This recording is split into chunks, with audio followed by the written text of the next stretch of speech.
What is up, fellow thermonuclear AFers? I am Dan Favale coming at you with not a YouTube exclusive because I'm going to make it a podcast, but it's going to be a very quick podcast that I might just chuck out on Labor Day. JT Alexander in our Discord wanted my reaction to Bleacher Report putting out the NBA's most overrated players of the last 10 years and to see who made it and react to it. I normally don't like doing the reactions to articles as a podcast, as YouTube is fine because they're kind of tough to follow, but this one's just, it feels a little bit easier. Anyway, before we get started, please remember to subscribe. If you're new to this channel, hit that subscribe button immediately. It helps me out, the podcast out a ton. YouTube and Spotify and Apple, wherever you get your podcast. Subscribe to us in as many mediums as possible, no matter where you consume us. And I also do put out exclusives on YouTube and our social channels, and some things will always just be better in podcast form as well. So please do that. It'll mean the world to me. Let's dig in to this list. Oh, very quickly, join our Discord. The link to that is in the YouTube and the podcast descriptions. So let's take a look at what's sort of first happening here. The first player, again, the NBA's most overrated players of the last 10 years. We're beginning with Avery Bradley.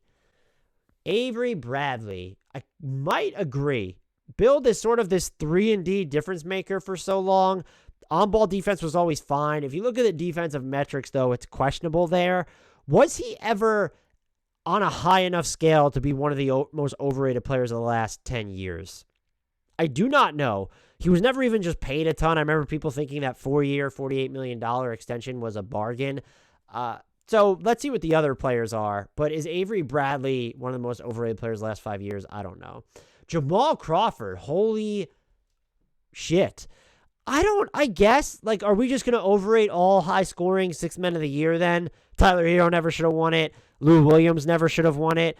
I just don't. Was anyone ever campaigning for Jamal Crawford to be an all-star? They called them, like, it was hashtag caps lock bold italics hooper or whatever. And I think that's fine. He was just one of the, he, like, is the reason why you would believe that the hot hand exists. He's that type of a player. I guess I always thought he was more properly rated, but if we're looking at someone who he won 2 Six Men of the Year awards, if you think he shouldn't have gotten it and he was just inefficient, I don't know how I feel about that one. I think Bradley more so than Crawford for sure. DeMar DeRozan, no.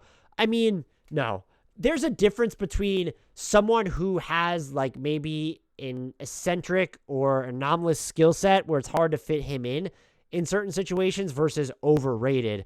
This is someone who has also like redefined his efficiency since going over to San Antonio, feels like, or even just as a passer out of the pick and roll. What are we trying to argue? That he never should have like been an All-NBA candidate, that he never should have made an All-Star team. The issue like given here is just, it focuses too much on net rating swings, in my opinion. Why is it DeMar DeRozan? Even in real time, no one was ever arguing that those Raptors team should have gotten through LeBron James and the Cavs because DeMar wasn't good enough. And if anything, he was properly rated because he gets moved for Kawhi Leonard, has more time left on his deal as a franchise icon. The Raptors made that decision anyway. And so what are we arguing against? This sort of feels like a straw man argument. If the general consensus was, well, DeMar DeRozan's as good as like Luka Doncic is like too new. It's like on the same scale as Jason Tatum. I've just never seen that argument being made. So no to DeMar in this. DeAndre Jordan, I fave this. I think even when he was at his defensive peak, he was just kind of overrated. And also the fact that he was still in the NBA and went on like a lucrative contract, he went to the Nets. The best friend sort of link there with Kyrie and KD, having good friends. But I think you look at him and what we know about big men now, his skill set, even at its peak, was probably more replaceable when you're looking at the Clippers, or at least less indispensable, might be a kinder way to phrase it, and he never just made he did make, when you're looking at sort of the soap opera or hoopla, the hype that unfolded when he was a free agent, we thought he was going to Dallas. Was that 2018? When was that? That feels like forever ago, but thought he was going to Dallas, goes back to the Clippers on that big deal. So I get that. Like, should he ever have been that type of player? I think someone like Clint Capella has probably had a higher peak than DeAndre Jordan. And so I fave this one. The fifth and final inclusion, Julius Randle. Ooh, this is tough. I'm like, yeah, right now, did you read too much into what he was doing after his second team All-NBA season in 2021? like he always felt like the Lakers let him go for nothing. The Pelicans didn't. I mean, like there were cap constraints on what they could offer him at the time, but like the Knicks didn't even overpay him. Like he was sort of floating throughout the wild, had not one good year, but had that absurd All-NBA campaign to get his contract.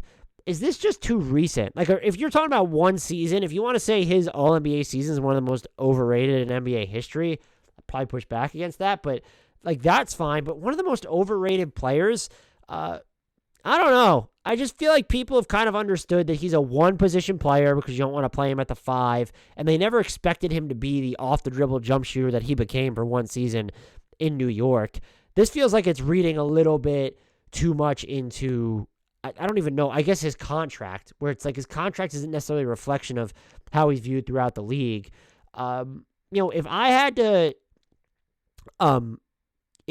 had to pick other players that I think belong here, and JT Alexander also did ask me for mine, I think after reading this, I would have DeAndre Jordan on it. I might have Avery Bradley on it. Those are the only two that I think would make it. And so if you're asking me to name alternatives, I feel like I'm going to, blow up some things here that I don't necessarily mean to. If I had to pick my alternatives, I think I would have a DeAndre Jordan on this. So that's 1. I have to come up with 5. I look flat out. I don't mean to get myself into trouble here. I think Rajon Rondo is one of the most overrated players in NBA history. So he would make this list for me. I do kind of think Montrezl Harrell became overrated at one point, but the fact that he's remained unsigned for so long right now, and then what happened with the way he left the Clippers and even the Lakers, and then even getting traded away from the Wizards, maybe that just goes a touch too far, like reading too much into it. This one feels awful, but Yusuf Nurkic is up there for me. Again, looking in recent memory, just like a really rock solid above average big that I think we tried to turn into this like fringe star or potential all-star. I don't know whether he actually ever had that type of a peak or warranted that much love. So where are we at with, we have Harrell, we have Rondo, I have Nurkic. I would definitely throw DeAndre Jordan in there. I think Avery Bradley's like worthy of consideration here as well.